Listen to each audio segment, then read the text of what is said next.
हाँ बच्चों, आज हम आप लोगों को बताएंगे एक समान आवेशित पतले गोलीय कोश के कारण वैद्युत क्षेत्र की तीव्रता। हमने मान लिया आर त्रिज्या, कैपिटल आर त्रिज्या का ये पतला गोलीय कोश है जिस पर प्लस क्यू आवेश एक समान रूप से वितरित है, इसके पृष्ठ पर एक समान रूप से वितरित है। गोलीय कोश के बाहर हम वैद्युत क्षेत्र की तीव्रता ज्ञात करेंगे, गोलीय कोश के पृष्ठ पर और गोलीय कोश के अंदर।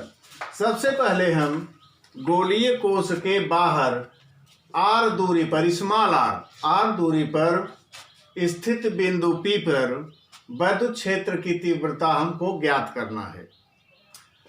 हम गोलीय कोश के संकेंद्रीय स्मॉल आर त्रिज्या का एक गाउसियन पृष्ठ की कल्पना करते हैं। P से घिरा हुआ एक सूक्ष्म क्षेत्रफल अवयव dA लेते हैं। यहाँ पर dA और क्षेत्रफल सदिश और वैद्युत क्षेत्र E दोनों की दिशा एक ही है, दोनों की दिशा एक ही है, अर्थात वे समान दिशा में है, इसलिए इनके बीच का कोण 0 डिग्री होगा। अब क्षेत्रफल अवयव dA से गुजरने वाला वैद्युत flux d phi equal to E dot dA या E dA cos 0, cos 0 का मान 1 होता है, अर्थात ये हो गया E dA, d phi equal to E dA।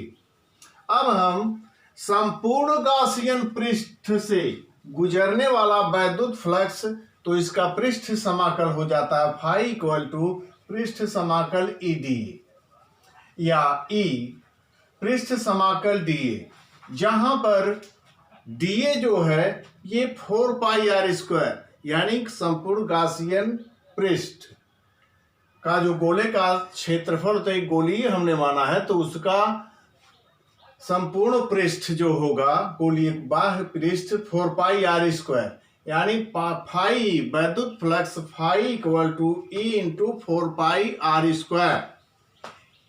अब परंतु गाउस की प्रमेय phi equal to 1 upon epsilon naught और गाउसियन गुणे गाउसियन पृष्ठ से घिरा हुआ कुल आवेश, तो फाई इक्वल टू हो गया Q अपान एप्सिलॉन नॉट, क्योंकि गोलीय कोश पर प्लस Q आवेश एक समान रूप से वितरित है।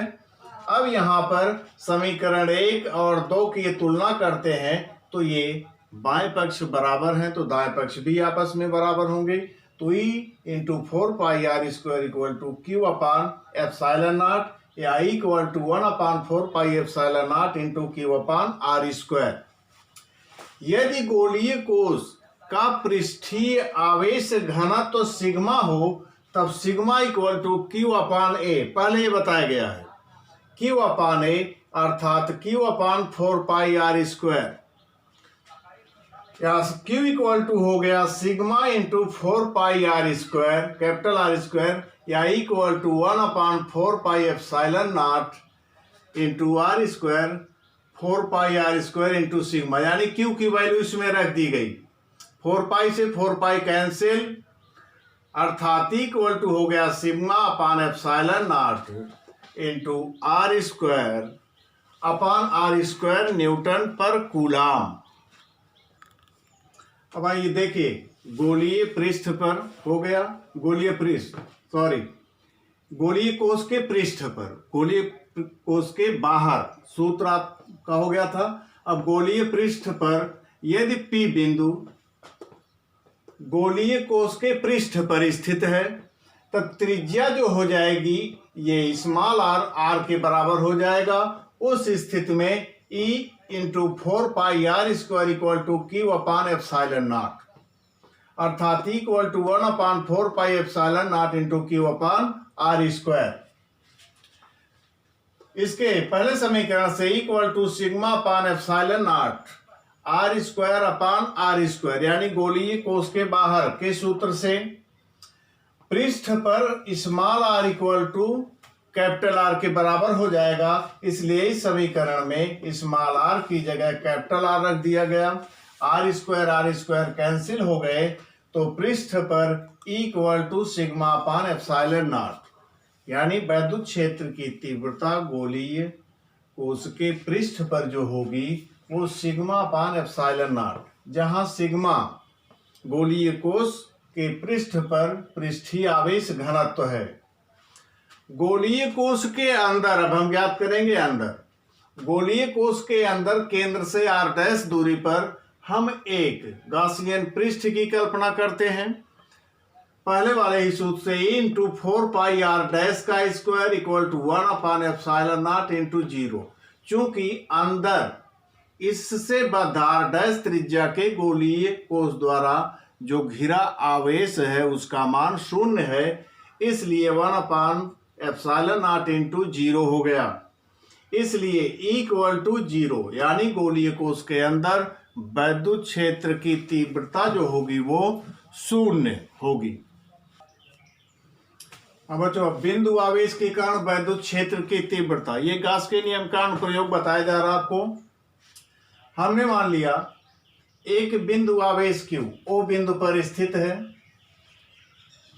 O बिंदु से स्मॉल r दूरी पर एक बिंदु P स्थित है, जिस P बिंदु पर वैद्युत क्षेत्र की तीव्रता ज्ञात करनी है।